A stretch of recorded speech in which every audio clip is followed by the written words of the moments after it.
So, yan mga kayorme, time check, alas 2 ng madaling araw. So, good morning na, good morning. Ito, update lang tayo sa isang ginagawa natin ngayon. Kasabay ito nung pinikap natin na taga Team South. So, yung nakaraan binlag natin na 61 touring na binalik sa atin for refresh. Ito yung kasamahan din niya na kinargahan natin ng touring. Shout out kay Pops Boy Banadero ng Team South. Ayan. Magkagrupo sila dati kaya sabay namin pinikap yung motor nila kasi para ma-restore. Itong kay Pops Boy na motor, dahil mayroon na siyang bagong motor na NMAX, bihira na niya magamit itong SkyDrive. So, pag-pick up namin ito, hindi yan umaandar. 7 months pala yan na nakatenga, na hindi nagamit. So, tapos naulan arawan doon sa pinag-park, kaya ayun, puro tubig na yung loob ng makina at saka tambusyon nung kinuha namin. So, ito na siya ngayon, nire-refresh namin sana yung makina.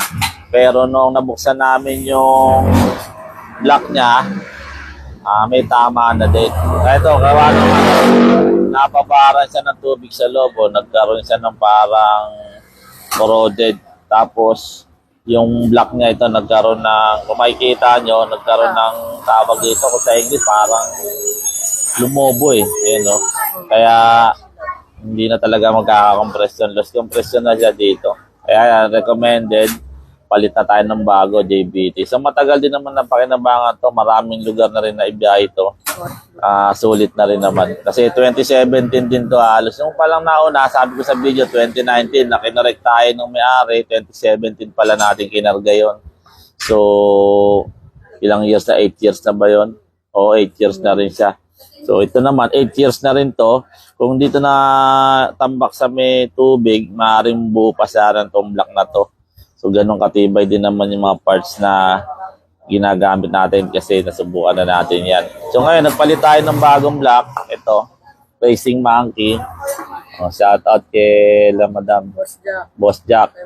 Ayan, itong ginagamit natin na pang touring. Steel 4 siya, pero subok na natin sa touring to. Maganda yung quality nitong Racing Monkey na to. Basta tamang break-in lang din yung kailangan para mag-performance niya maging maganda. So, ayan ay nakabit natin na bagong set ng bore kit ng Racing Monkey.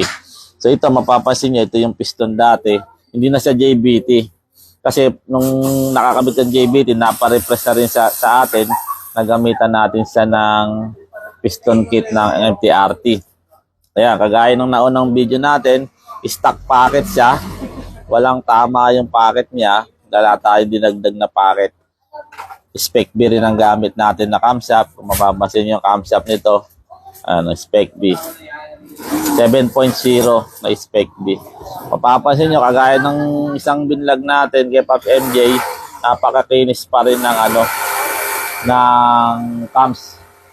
Wala pa rin ka gas. Diyan yung makikita na yung mga pagsusukat natin nasa tamang sukat kasi hindi siya nasisira kahit ilang taon na lumipas. So, ayan, makikita nyo yung cams ng Spec B, press na press pa din, no? Ayan, talagang napakakinis. Kulay lang ang nababawasan pero yung bakal niya, intact na intact pa rin yung original niya. So, ayan nga pala sa Mayor World, mga kayorme, recommended to na pang touring natin itong Spec B na to. Kaso nga lang, sad to say, wala nang na-produce ulit ito sa Spec B na Oo, naubos natin yung caps ng Spec B. Kakakarga natin sa SkyDrive. Pero ito na proven and tested, napakatibay. At saka maganda performance niya sa pang touring. May dulo siya, magandang marangkada. Saka bibigyan ka taga magandang dulo. Tamang tono lang. Ayan, shout out sa Spec B. Sana magkaroon ulit pa rin kahit paano. Kasi marami pa rin SkyDrive na gusto magbora, wala nang magamit na cams. Kasi ito, subok namin na matibay na. May mga ibang cams na lumabas sa SkyDrive na medyo malambot. Pag nagamitan mo siya ng valve spring na medyo matigas, nakakayuran siya kahit na tama naman yung mga clearance. Pero ang Spec B, imagine mo, 8 years na ginagamit kung saan biniyahe, goods pa rin. Kung makikita mo sa rocker arm niya, hanggang ngayon, kinis pa rin. Mas makinis pa kay Ibana. Ang ginis niya, wala pa rin siyang gas-gas. Ayan. So, ayan, ito, binabalik na natin ulit. Pa-update natin ito pag nabuo para ma-restore ulit natin yung motor na to.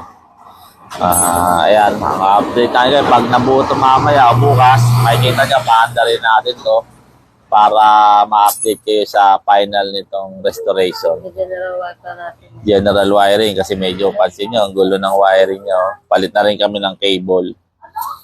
So, yun mga kayorme, abang-abang kayo sa update natin dito sa ginagawa natin na to.